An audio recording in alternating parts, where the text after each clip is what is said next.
सो hey guys, मैं कौन हूँ? मैं हूँ मिस्टर चार्मिंग, डॉक्टर वेनम में। सो आज हम लोग कंप्लीट करने वाले हैं चैप्टर 4 केमिकल बॉन्डिंग। सो इस चैप्टर में है क्या? इस चैप्टर में है कि कैसे केमिकल बॉन्ड करते, कैसे वो एटम्स बॉन्ड करते एक साथ, कैसे तुम अलग अलग रिबन बॉन्ड करते, covalent bond, atom covalent bond तुम्हारे या फिर आयनिक बॉन्ड, ये सब जितने अलग अलग बॉन्ड कैसे होते वो सब के बारे में पढ़ेंगे। So let's get started. अब ब्लैक बोर्ड को चेंज करते हैं। सो हो गया black board change. So what is chemical bonding? Chemical bonding ज्यादा कुछ नहीं है, बस दो एलिमेंट्स को कैसे बॉन्ड किया जाता है, उसके बैलेंस शेल क्या होते हैं। क्योंकि देखो, लाइफ में किसी को भी कॉम्प्लिकेशंस पसंद नहीं है और इसलिए सब लोग स्टेबल बनने की कोशिश करते हैं। स्टेबल कैसे बन सके? अगर वो खुद रिएक्टिव है तो किसी ना किसी का जुड़ने की कोशिश करेंगे। अब एग्जांपल में समझो, सोडियम। सोडियम कितना रिएक्टिव है पता है तुम्हें? अगर तुम पानी में उसको बस हल्का छुआ भी दो, बूम, ब्लास्ट।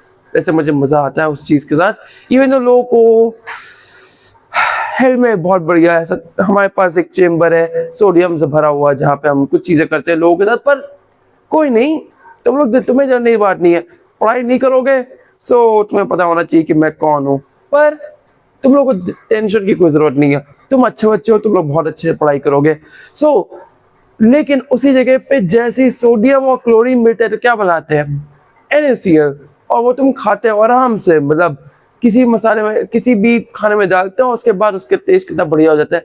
जैसे कि मैंने एक व्लॉग के अंदर मैंने बर्गर खाया था और हाँ, वो कितना बढ़िया टेस्ट किया था। तो बस वैसे ही कि खाने के अंदर नमक का स्वाद इतना बढ़िया होता है, वो स्टेबल होता है, कुछ नहीं होता। लेकिन उसी है कि सोडियम खुद में एक रिएक्टिव होता है। अकेले अगर हो, क्लोरीन के साथ हो, कोई दिक्कत नहीं। बस सिंपल सी बात है, सबको एकदम स्टेबिलिटी चाहिए और बस केमिकल बॉन्डिंग इसलिए आती है। अब इस चैप्टर में कुछ ऑब्जेक्टिव है, जैसे कि कोलोसल, ल्यूइस, ऑक्टेव, ये सब है क्या? तो देखो, कोई भी चीज जो होती है, कोई भी एलिमेंट, वो अपने आप को मेरी तरह कूल दिखाने के लिए 8 का पेयर बनाने की कोशिश करता है। मतलब आखिरी में पेयर क्या बोलेंगे, 8 इलेक्ट्रॉन्स की कोशिश करता है आउटर शेल में। लेकिन हमेशा ये फेल हो, मतलब हमेशा काम भी नहीं करेगा। कहीं पे काम करता है, कहीं पे काम नहीं करता। तो सिंपल है, उसके बाद पढ़ेंगे। उसके बाद पढ़ेंगे types of bond, covalent bond, ionic bond, और अगर कोई और बॉन्ड है वो पढ़ेंगे हम। फिर वेस्पर ये है क्या, क्यों चाहिए? ये ज्यादा कुछ नहीं है, वेस्पर कोई बॉन्ड नहीं है। तुम ये वेस्पर कोई तुम स्नेक का नाम नहीं है, कोई अजीब चीज का नाम नहीं, ये तुम्हें ज्योमेट्री बताता है। उसके बाद हम पढ़ेंगे वैलेंस बॉन्ड या वैलेंस शेल, ये सब चीजें है क्या, उसके बाद पढ़ेंगे। उसके बाद हम पढ़ेंगे हाइब्रिडाइजेशन के बारे में, जो शेल्स हमने पढ़ी थी ना, SPDF, वो सब। फिर हम पढ़ेंगे मॉलिक्यूलर ऑर्बिटल थ्योरी और फिर हाइड्रोजन बॉन्डिंग। हाइड्रोजन बॉन्डिंग खुद में एक बहुत बढ़िया टॉपिक है, इसलिए आखिर में इसको स्पॉटलाइट देंगे। ये रहा चैप्टर।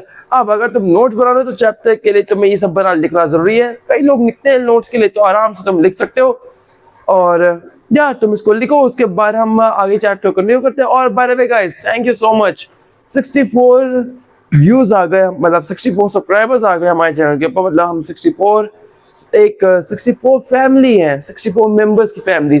या हम सबके लिए कॉन्ग्रेचुलेशन, तुम्हारे लिए कॉन्ग्रेचुलेशन, मेरी कॉन्ग्रेचुलेशन, एंड या मेरी वीडियो को हिट कराने के लिए इसके थैंक यू। कम ऑन, 2100-200 लोगों ने देखा था। उसके लिए तो बहुत बहुत शुक्रिया। एंड या तुम लोग ऐसे ही इस वीडियो को भी सपोर्ट दिखाना, आगे वीडियो सपोर्ट दिखाना। हाँ, सिर्फ मेरी वीडियो को सपोर्ट दिखाओ, मेरे 2 वेरिएंट्स को भी सपोर्ट दिखा सकते हो, एक लुटेरा, एक टाइम लॉर्ड, उनकी वीडियो बहुत बढ़िया है। जाओ उनकी वीडियो देखो और तब तक के लिए इसको तुम लिख सकते हो। मैं साइट चला देता हूँ। मैं वापस आ गया। अब आगे पढ़ते हैं कि आगे है क्या। ब्लैक बोर्ड को चेंज करते हैं, या व्हाइट बोर्ड को या स्मार्ट बोर्ड को, जो तुम्हें बोलना बोलो। ये हो गया चेंज। वैसे ये डिमोनिक बोर्ड बोल सकते हैं। अब ये कर्नल एंड क्यूब क्या है?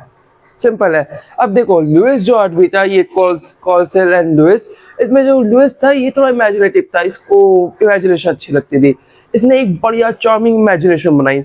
इमेजिनेशन क्या थी? उसने इमेजिन किया एक इलेक्ट्रॉन को एक क्यूब की तरह। क्यूब के बीच में होता है कर्नल। जैसे कि कभी तुमने अगर पॉपकॉर्न देखा हो, पॉपकॉर्न तो वो भुट्टे के अंदर होता है, भुट्टा बाहर, मतलब उसके आउटर कवरिंग, तो उसके अंदर जो कर्नल्स होते हैं वो होते हैं। तो कर्नल्स है क्या? तो ये अंदर की तरफ है, तुम्हारे पॉजिटिव है, जितनी चीजें हैं वो सब अंदर की तरफ है। पॉजिटिव वाली चीज है और उसके बाद उनको बाहर के ड्रामे से कोई मतलब नहीं, सिंपल है। लेकिन उसके बाद आता है आउटर शेल। ये रहा आउटर शेल। तो आउटर शेल है क्या? सिंपल है। आउटर शेल ज्यादा कुछ नहीं है, तुम्हारा एक क्यूब है, दैट्स इट। एक क्यूब मान लिया उसने। क्यों? क्योंकि देखो उसका ऑक्टेव रूल, अब ऑक्टेव के लिए क्या है तुम्हारे क्यूब में क्या है? सिंपल 8, और क्यूब के कितने कॉर्नर्स होते हैं? 8। 1 2 3 4, 1 2 3 4, दैट्स इट। सो अब इसमें उसने एक एक बहुत बढ़िया एकदम इमेजिनेशन की कि देखो सिंपल एक क्यूब एकदम स्टेबल होने के लिए 4 कॉर्नर रखेगा, लेकिन जैसे सोडियम के पास एक एक्स्ट्रा होता है तो बेकार है, उसके लिए आउटर शेल में अकेला रहता है, तो वो कोशिश करेगा कि जैसे भी उससे छुटकारा छूटे और वो एकदम स्टेबल बन जाए। और उसी जगह नोबल गैस में उसके पास पूरा एक क्यूब है जिसके पास 8 कॉर्नर्स है और वो एकदम खुश है बस। तो उसने उसका गोल यही था, सिंपल गोल जो है यहाँ पे उसका सिंपल है कि कोई भी चीज चाहे कोई भी कुछ भी हो वो सिंपल अपना एक क्या बोले एक ऑक्टेव अपने आप को ऑक्टेव बनाने की कोशिश करेगी, उस स्टेबल करनी पड़ेगी। और उसका पोस्टुलेट भी सेम था। अब इसके बाद आता है लुईस सिंबल्स। ये क्या है? तो ज्यादा कुछ नहीं था, इसने उसके बाद सोचा कि इसको एक सिंबल्स भी दिया जाए। तो अब जितने तुम्हारे पास बैलेंस इलेक्ट्रॉन्स होंगे, जितने बैलेंस होंगे बस उतने तुम कर दो, और जितना चाहिए उस पर एक्स लगा दो, या तो एक्स होगा या तो डॉट डॉट होंगे। तो सिंपल है ये। तुमने अगर तुम्हें क्लास पहले अगर क्लास में देखा हो तो देखा हो, इस क्लास में भी तुम्हें टीचर्स ने बता दिया होगा, और नहीं बताया तो सिंपल है। अब सोडियम, तो सोडियम के आगे Na लिखो और एक डॉट लगा दो, दैट्स इट, हो गया कंप्लीट। 1 2 3 4 5 6 7 8 ऐसे एक डॉट लगा दो। अगर कोई लेने वाला है तो उसके एक्स लगा दो, अब दोनों को जोड़ेंगे तो हो जाएगा। अब ये तो हो गया। अब उसके बाद आता है कॉसल फैक्ट्स, कॉसल्स जो भी आदमी। अब इसने क्या किया? इसने किया एक एक्सपेरिमेंट बहुत इंपॉर्टेंट है। तो उसका एक्सपेरिमेंट क्या था? जरा कुछ नहीं था, उसने एक हेलोजन चीज ली, जो कि मतलब हेलोजन क्या है यहाँ पे, जो भी इलेक्ट्रॉन देस यहाँ पे इलेक्ट्रॉन टेकर्स है, जो सामने जो इलेक्ट्रॉन जो भी है वो ले लेगा आराम से, लाओ मुझे लाओ। और उसके बाद उसने साइड में ली एल्कलाइन मेटल, उसके बीच में एक इनर्ट गैस डाल दी, नोबल गैस, जिससे कोई कुछ ना हो। लेकिन उसका जब ट्रांजिशन कब आया, तो एग्जाम्पल लेते हैं क्लोरीन और सोडियम। क्लोरीन तुम्हारा ऐसा है कि एक काम करो, मतलब मुझे दे दो, पर सोडियम उसी जगह देने के लिए मतलब एक ले रहा है एक दे रहा है। वाओ, बहुत गंदा साउंड कर रहा है पर मैनेज कर लो। तो आखिर में ये अगर दोनों ट्रांजेक्शन हो गया तो तुम्हें क्या मिलेगा? NH2 NP6, सिंपल है। और ये देखो उसका एग्जांपल पूरा मैंने सॉल्व किया और आखिर में तुम्हें मिला NaCl। एग्जांपल मैंने वही पढ़ाया था और ये भी है। तो देखो इससे तुम्हें क्या सीख मिली? सिंपल देखो, जब ये ऐसा होगा तो उसके बाद एकदम एक इंडिस्ट्रक्टेबल। क्यों? क्योंकि अब दोनों एकदम जुड़ चुके हैं और इसको तोड़ना बिल्कुल इम्पॉसिबल, मतलब नियर टू इम्पॉसिबल हो जाएगा। क्योंकि केमिस्ट्री में कुछ भी हो सकता है, लेकिन नहीं, उसको इजीली तुम नहीं तोड़ सकते। आयोनिक बॉन्ड्स एकदम हार्डेस्ट बॉन्ड्स में से आते हैं। क्यों? क्योंकि एक बार इनकी बॉन्डिंग हो गई तो उसको छुड़ाना नेक्स्ट इम्पॉसिबल है। इवन तुम कर सकते हो पर अगेन एक्सपेंसिव और वायबल नहीं, तो हर चीज पॉसिबल नहीं होती। अब देखो एग्जाम्पल लो, तुम पानी किस चीज से बना सकते हो? तुम हाइड्रोजन ऑक्सीजन को जोड़ के पानी बना सकते हो। हाँ, हम बना सकते हैं। क्या वो पानी हम उसको रीमिनरलाइजेशन भी कर सकते हो? सब कुछ किया जा सकता है। क्या वो पानी वायबल है? वो बहुत एक्सपेंसिव होगा। और दैट्स इट, वन आंसर मिल गया। कोई भी चीज जो पॉसिबल है लेकिन हम उसे कहते हैं इम्पॉसिबल, इसका मतलब ये नहीं कि वो काम कर नहीं सकती, इसका मतलब ये कि वो वायबल नहीं है, वो इकोनॉमिक्स की तबाही मचाएगा।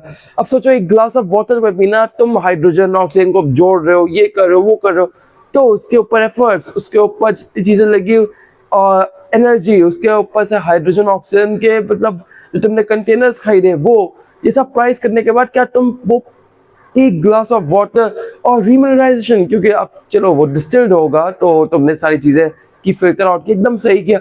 और at the end of the day chemicals तो तुम्हें खाने नहीं है कि तुम ऐसी कुछ भी केमिकल्स को मिला के खा लो, उसके ऊपर सब कुछ अगर तुमने सही कर लिया तो बहुत एक्सपेंसिव है। तो या बस इतनी सी बात थी और तुम अब इसको लिख सकते हो। तुम इसको लिख लो, उसके बाद हम बढ़ते हैं अपने थर्ड पेज के ऊपर। ये तो हो गया। अब ब्लैक बोर्ड को चेंज करते हैं। अब आता है इलेक्ट्रोवैलेंस एंड ऑक्टेट रूल। ये है क्या? तुमको अभी भी अगेन कुछ ज्यादा कॉम्प्लेक्स नहीं। अब देखो कैल्शियम के आगे क्या आएगा? 2+। क्यों? क्योंकि डॉट दे सकता है। Cl के लिए क्या आएगा? -1 माइनस कह सकते हो, सिर्फ माइनस कह सकते हो। सिंपल क्यों? क्योंकि at the end of the day सिर्फ और सिर्फ ये बताया कि कौन सा या तो दे सकता है तो ले सकता है और कितना क्या है। सो बस इतनी सी बात है। अब ऑक्टेट रूल क्या है? अगेन कोई भी चीज अपने आप को स्टेबल करने की कोशिश करेगी और स्टेबल करने के लिए वो कुछ भी कर देगी। अब वो या तो शेयरिंग से करेगी या फिर वो सिर्फ लोन पे या फिर लोन पे ले लेगी, मतलब सिर्फ शेयर कर देगी, या फिर कि हाँ लो भाई तुम रख लो, या फिर मिल बांट के करेंगे, तो ये तो अलग बात हो गई। अब उसके बाद आता है तुम्हारा covalent bond. Covalent bond simple है। अब देखो दो लोग हैं, उनके पास ठीक से पैसे नहीं है, लेकिन हम दोनों ने सोचा कि चलो हम मिल बांट के एक दूसरे को शेयर करके एक ही इलेक्ट्रॉन को शेयर करेंगे और दोनों एक दूसरे के साथ बॉन्ड बना लेंगे। मतलब मैं अपना शेयर करूंगा, तुम अपना शेयर करो, और दोनों एक दूसरे को इक्वल कर देंगे, तो 60 में मिल गए। लेकिन एट द एंड में पूरे नहीं है, लेकिन एक दूसरे के पैसों की वजह से पूरे, जैसे कॉलेज में होता है। तुम लोग स्टूडेंट्स, तुम लोग जानते होगे कैसे, अगर तुम एक दूसरे के पैसे को कभी लोन पे ले लेते हो, कभी एक साथ शेयर के लिए मिला लेते हो, पूरे महीने का खाना भी हो जाता है, तो वही बात है। अब सिंगल वर्सेस मल्टीपल। सो सिंगल बॉन्डिंग होती है C2, पर इसी जगह पे अगर हो जाए अलग अलग बॉन्डिंग, मतलब दो और हो जाए, तो मल्टीपल होने लगेंगे। सिंगल बॉन्डिंग, मल्टीपल बॉन्डिंग, पर इसकी भी एक लिमिट है, जो कि है तुम्हारा ट्रिपल बॉन्ड। बस मतलब ट्रिपल बॉन्ड जो होगा बस वही है लिमिट, मतलब मैक्सिमम लिमिट ट्रिपल बॉन्ड। एक ट्रिपल बॉन्ड तक ही बना सकते हो, उससे ज्यादा नहीं है। मैक्सिमम नहीं करो, स्टेबिलिटी कह लो, बस इतनी सी बात है। सो या दैट्स इट, हो गया चैप्टर, मतलब चैप्टर क्या है, लेक्चर कंप्लीट हो गया तुम्हारा, लेक्चर 1। सो जाओ अब चैनल को सब्सक्राइब करो। That's it, see you on next video, till then take care and good bye. और कल फिर स्टार्ट होगा लेक्चर 2, फिर 3, 4, 5, 6, 3 पेज के कंप्लीट कर रहे हैं, सो तुम्हें ज्यादा प्रेशर भी ना पड़े और या काम भी हो जाए। So ya that's it, that's all for today, see you on next video, till then take care and good bye.